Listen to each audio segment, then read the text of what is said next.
Woolly's probably going to pop in. I've sent the invite into her. We do, I see her, here we go. Just going to add her in there. I haven't done the live feature here on YouTube before, so it's fun. Hey, Woolly, nice to see you. Hello. It's been a while since I've seen your face. Likewise. So for anyone watching, Woolly is one of my oldest Woolly friends.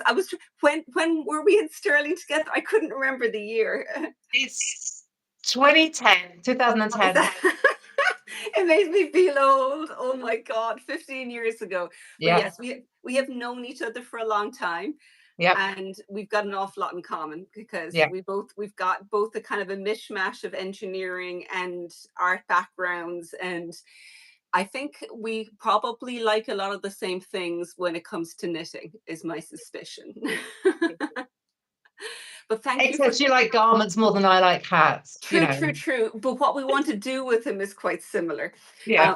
But like you're definitely, like anyone who is not following Woolly, go follow her right this second, because she's just amazing, fantastic teacher, and is like, particularly if you like hats. And Tom, who is also now moving on and doing cowls under the Woolly Wormhead catalogue. Yeah. So, and yeah, Woolly comes from Italy, which is, well, you don't come from Italy. You're living in Italy currently. I'm living in Italy, from the UK. Yeah. Originally from London, and we are in the hills of Montefeltro, right in the middle of central Italy, right in the middle of the Apennines. It's lovely up here. Sounds perfect. We'll all be very jealous. So do you want to talk a small bit about how you got started as a knitwear designer, which, as with most of it, is quite accidental? Yeah, it was. I've always been a knitter, and I've always kind of like been designing things since I was a kid for myself. And I used to be a teacher to teach art and textiles in secondary schools to 11 to 19-year-olds in Southeast London. And I was medically retired, and I needed to kind of do something to keep my head kind of ticking over. So I started to write down what I was doing, and then before I knew it, I was publishing patterns on my blog, and it was just kind of like a really kind of cathartic process that was like helping me kind of like get back to myself. But at the same time, it was opening up new doors as well. So yeah, that's how I started in design, just by blogging back in the really early days of 2004, 2005, and putting patterns up on my blog, and that's how I went with it. Yeah. I kind of, and I don't know many hand knit designers who have gone, there's not really formal routes. It always seems to be an accidental pathway into this job. Yeah. There's a surprising amount of people with engineering backgrounds, because you've also got an engineering background. I do, yeah, electronics engineering. That's what I trained with GC, which is an avionics company. Yeah. And I mean, one thing that I realize is having a maths background is extremely useful, particularly with this. It is, because I don't know, I kind of like looking at the engineering about knitting and seeing how it's constructed. I mean, I've got the textiles background as well. I did a degree in fine art textiles. I specialized in sculptural textiles, so I see everything in 3D in my head, and I like to be able to work out how to construct it and how the stitch is going to work. Yeah. And so what attracts you to short rows? What is it like? Why do you find yourself drawn back over and over again to short rows? I started properly playing with short rows in about 2006. I was doing my hat designing, and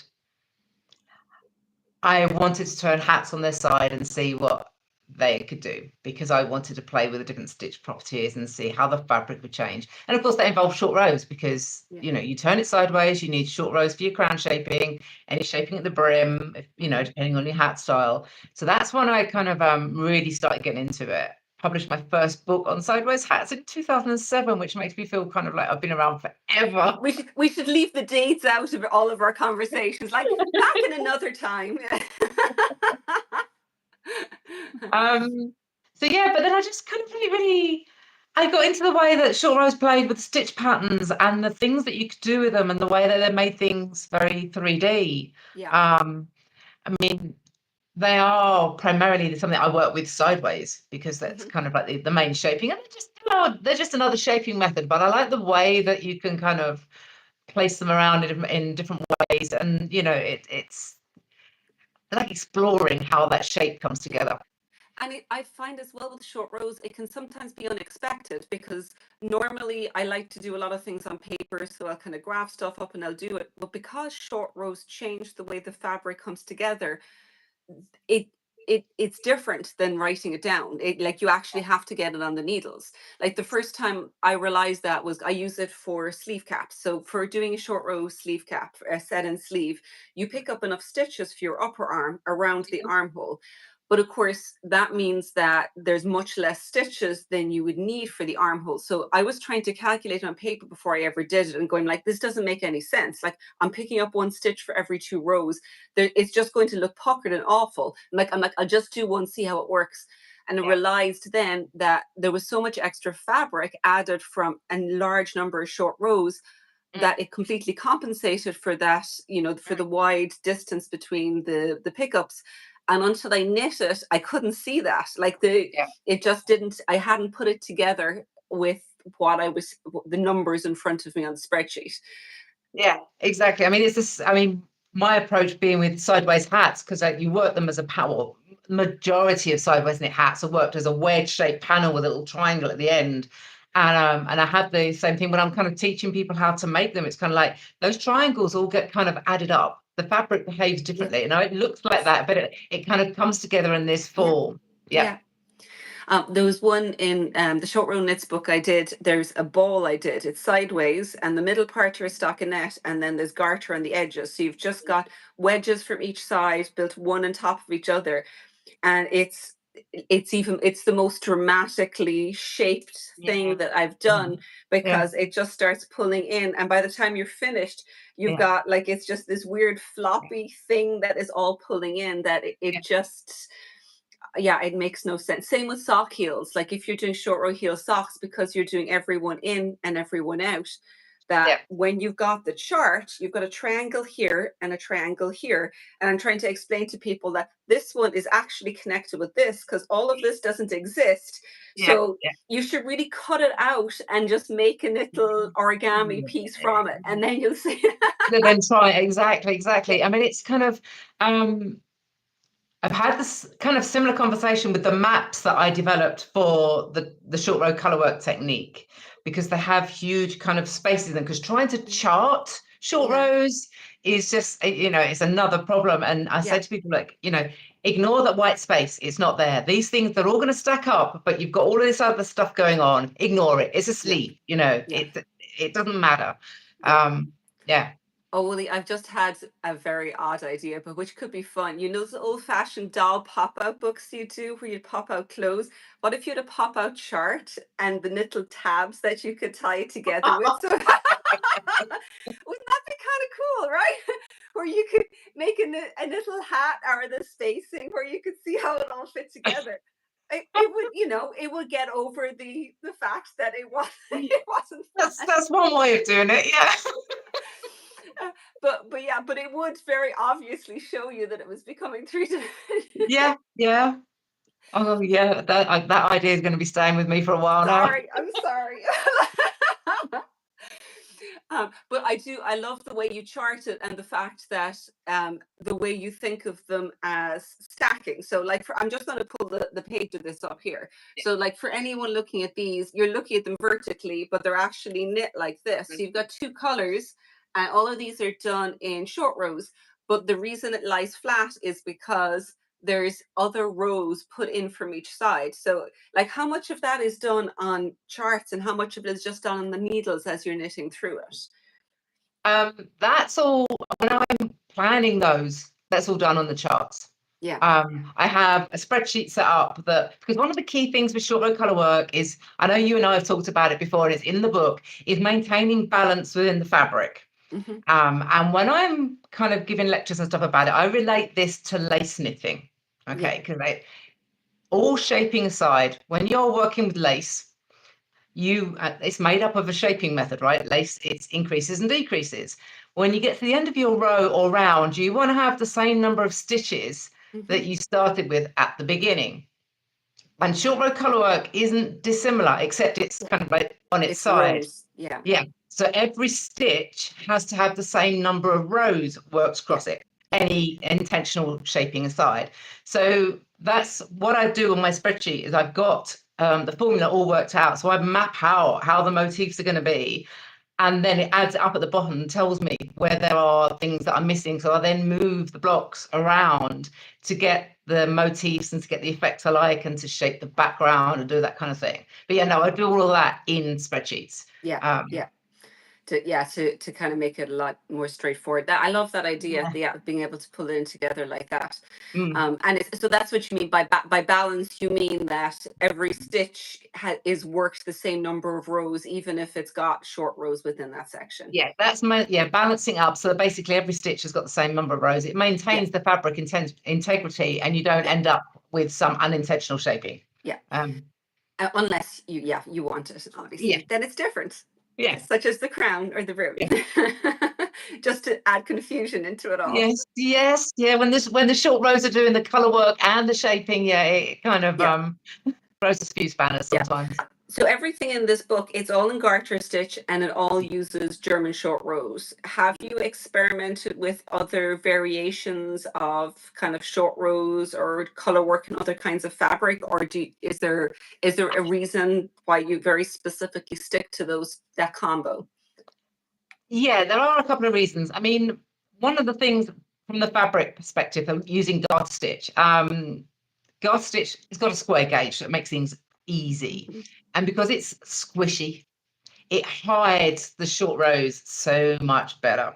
Short row colour work in stocking stitch or stockinette, it's been done. I've actually seen somebody knit my top hat in all in stocking stitch. And it's really sculptural and three-dimensional. Doesn't lay flat at all because obviously the gauge changes the fabric. But also all the short rows are completely visible. So German short rows, because of the way they are, they kind of hide into the ridges of garter stitch really well. And because you're creating a fabric that's entirely made up of short rows, you want the quickest, easiest method. And German short rows are quick to work across. They're quick to zip across. Because you don't have to pick anything else up. They have their ups. Each method has their pros and cons, but German short rows are quicker in this situation. They're easier to grasp, they're easier to finish across, and they hide in garter stitch. So it's a nice combination of those two. You can use other short row methods, and you can do it in other fabric, but it kind of looks its best in garter stitch. When did you first start using German short rows? Because that wouldn't be like I hadn't come across them in 2000, like back in the it's only I can't remember when I came across them, but it wasn't crazy recent. It was actually a little while into my knitting journey. It would definitely be wrap and turn was the first I encountered. I think wrap and turn was the first I encountered. The first book I wrote was all about variations of wrap and turn and using it in hats. I can't remember exactly when I first learned about German short rows. But once I did, I quickly realised that they worked really nicely with garter stitch and realised that they kind of like, I still like wrap and turn. I still use it in a lot of places. But I quickly realised that it had different potential. And then when I first started exploring short row colour work, I'd already kind of like, it was all German short rows all the way for that. I remember German short rows. One of the first knit alongs I did was for a cardigan called Rafi, which it was just a yoke side to side, and it was all garter stitch with short rows. And I was using wrap and turn, and somebody said, "It's like, why aren't you using German short rows?" And I'm like, "What are they?" And my first response was I kind of got defensive. I was like, "What's wrong, wrap and turn?" Like, oh no, you're totally right. German for this would be perfect. And next version is German. So. I love actually being able to learn from knitters, because often in classes I end up learning as I'm teaching, because people's like, well, why can't we do it this way? And I'm like, well, I wonder if you could, and it starts the head going. No, that's a good way to work, definitely.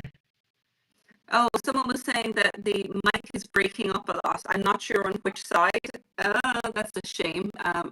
If it is breaking up a lot, is it on both ends, or is it just on my end, or is it on Wooly's end? I don't have a mic with this because it's still, oh, that's a shame. People are having a hard time hearing it. It's both sides. Ooh. Both sides. Okay. Might just be, well, I'm not sure what to do about that, unfortunately. It sounds fine for me. It sounds fine for me too. I mean, I can lean in closer. I mean, I'm actually on we've got several internet connections in the house, and I'm on the fastest, most reliable one. Yeah, and yeah. I've got my phone on. It's breaking up occasionally. It sounds like it's coming from both ends. I think it might be the phones. Oh, you know what? Let me close this up to see if that's actually doing any. Because I've got my computer open here to look at comments, so I'm actually wondering if there's even any connections with that. So I'm going to move this out of the side, and if there's a problem with that, let's see if that actually helps a little bit. Oh yeah, because if there's an echo, that could definitely be it. All right, I'm going to move my computer over here to see, it's like, so that it's not going to be, knocking off it. That's the fun of having new tech going on, isn't it? It's never smooth. Yeah, because I've got microphones, but with this, I can't use them as easily because I can't hear. I can actually, it's a microphone or a headphone, but you can't do both. It's getting worse. Great. Oh, so Liz is saying that she can still make out what you're saying. Well, let's keep going anyway. Someone may be able to hear. If it's interesting enough, maybe you'll stick with it a bit. I'm sure I understand. And I've got my phone is talking to us as well, just for fun. I don't have any other devices. I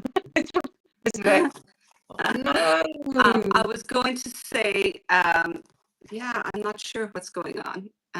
Somebody said closing and restarting. The problem is that everyone will lose us, then I'm not sure you can stop and start in the same session. Okay, yeah, because the way we've got it set up. Yeah. We can give it do you want to give it a shot, Willie? We can kind of come back and I can just send a new link to you. Send me a new link on WhatsApp. Yeah. Okay. All right, then. Everyone, we're going to give it a shot and see if we can stop this here for a minute and restart. Okay.